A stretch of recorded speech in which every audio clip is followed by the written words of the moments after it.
Welcome back, Focus Learners. Today, we're taking this explainer straight to the roof of the world. Specifically, we're heading up into Gilgit-Baltistan in northern Pakistan to a place aptly known as the Kingdom of Glaciers. We're going to look at exactly how extreme geography, intense historical isolation, and incredibly resilient human cultures converged here. The result? A place that is, quite frankly, unlike anywhere else on Earth. You know, our sources describe this place as a paradise that seems almost too beautiful to be real, which is why it's famously called the Shangri of the Karakoram. Now, when you hear the myth of Shangri-La, you probably picture some fictional, totally isolated utopian valley. But as you'll see as we go through this explainer, that famous moniker perfectly captures the very real, dreamlike, and historically isolated reality of the Hunza Valley. It's a place where daily survival and breathtaking beauty are just completely intertwined. Okay, let's dive into this with Section 1, the myth made real. 7,788, that is the staggering height in meters of Rakaposhi, which is one of the titanic mountains surrounding the valley. Now, to put that massive number into perspective, the valley floor, where people actually live, farm, and go about their days, sits way down at around 2,438 meters. That means the communities here are completely, literally dwarfed by these towering 7,000-meter giants in almost every single direction. And building on that immense scale, 5,800 meters, that's the clean, sheer, vertical face of Rakaposhi, rising directly above the valley floor. We're talking about one of the steepest sustained mountain rises on the entire planet. Honestly, you can think of this less as a mountain and more like nature's ultimate impenetrable fortress wall. And it's exactly this extreme verticality that kept Hunza so perfectly isolated for centuries. But here's the amazing part. Inside those massive fortress walls, the landscape isn't static. It's intensely dynamic. This extreme environment transforms so dramatically across 4 distinct, sensory-rich seasons. You've got spring, where apricot and cherry trees just explode into this wonderland of pink and white blossoms. Then summer brings lush green trekking conditions. Autumn rolls in and paints the whole valley in gold as the poplar trees turn this brilliant yellow. And finally, winter completely blankets everything in a pristine, white snowscape. Moving right along to Section 2, Crossroads of Ancient Empires. So even though it's a geographic fortress, it wasn't empty. This valley is actually a living chronological record of the ancient Silk Road.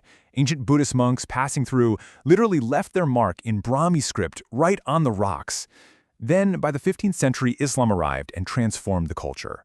Amazingly, for over 900 years, Hunza operated as this fiercely independent princely state. It didn't fall to British control until around 1890 and actually remained a recognized state all the way up until 1974. Which brings us to Section 3, the Burusho people. So what about the people living inside this fortress? Well, the most crucial point about their resilient culture is their language, Burushaski. Linguists classify it as a language isolate. That means it has absolutely zero known relatives or connections to any other language on Earth. No way, right? It's spoken by no more than 90,000 people worldwide. And why does that matter? Because when you hear Burushaski being spoken, you are essentially listening to an incredible cultural time capsule, a literal echo of an ancient civilization. And this brilliantly illustrates something else absolutely staggering. Over 90% literate in a remote, high-altitude mountain region. Hitting a 90% literacy rate is a huge deal. This incredibly high rate of education, especially among women, is largely attributed to the progressive Ismaili Muslim community that makes up the Hunza Burusho, along with a really heavy presence from the Aga Khan Development Network, which has been building up the schools and infrastructure there since the 1960s. But, you know, the demographic landscape here is actually pretty nuanced. Right across the river in Nagar, you have a community that is linguistically identical, they also speak Burushaski, but they're culturally distinct. The Nagar Burusho are predominantly Shia Muslim, culturally a bit more conservative, and far less developed for tourism compared to the Ismaili Hunza Burusho, who, like we just saw, are known for liberal religious practices and a heavy focus on education. Together, they form this fascinating, contrasting tapestry of traditions sharing the exact same valley. Let's jump into Section 4, Fortresses and High-Altitude Cuisine. These ancient stone sentinels commanded the kingdom for centuries, and they are incredible.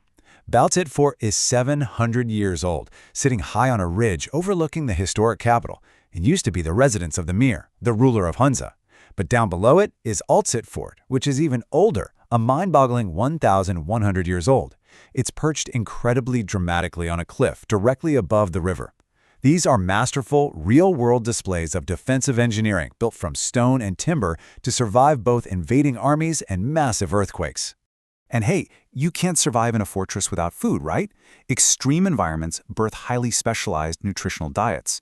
Hunza is famously all about apricots. I mean, they eat them fresh, they dry them out, they press them into oil, they even roast the kernels. You don't throw anything away when you live on a cliff edge.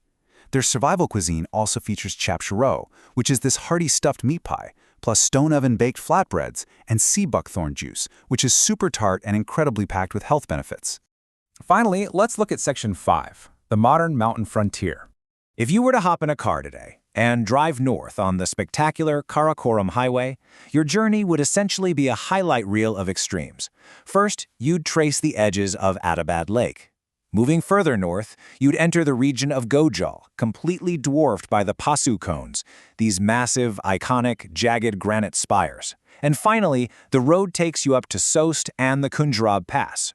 Sitting at a breathless 4,693 meters, it's literally the highest paved international border crossing in the world.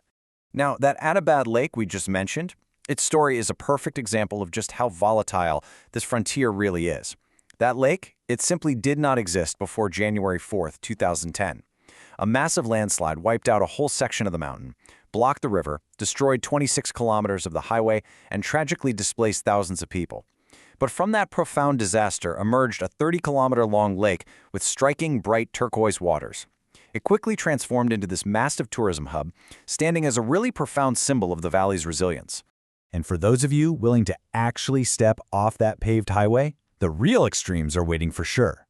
Just a quick 30-minute walk from a nearby village puts you right onto the active, dramatic black ice of Hopper Glacier. Or, if you brave a seriously vertiginous jeep road, you'll reach the Shimshal Valley. It's the most isolated, inhabited valley in all of Pakistan, home to elite mountaineers who serve as the absolute backbone for the country's high-altitude climbing expeditions.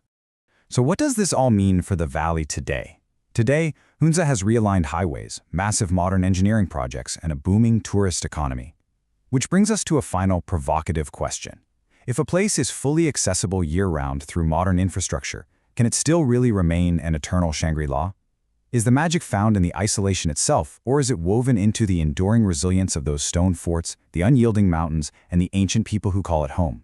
I'll leave you to reflect on that. Thanks for joining us on this explainer, and keep learning.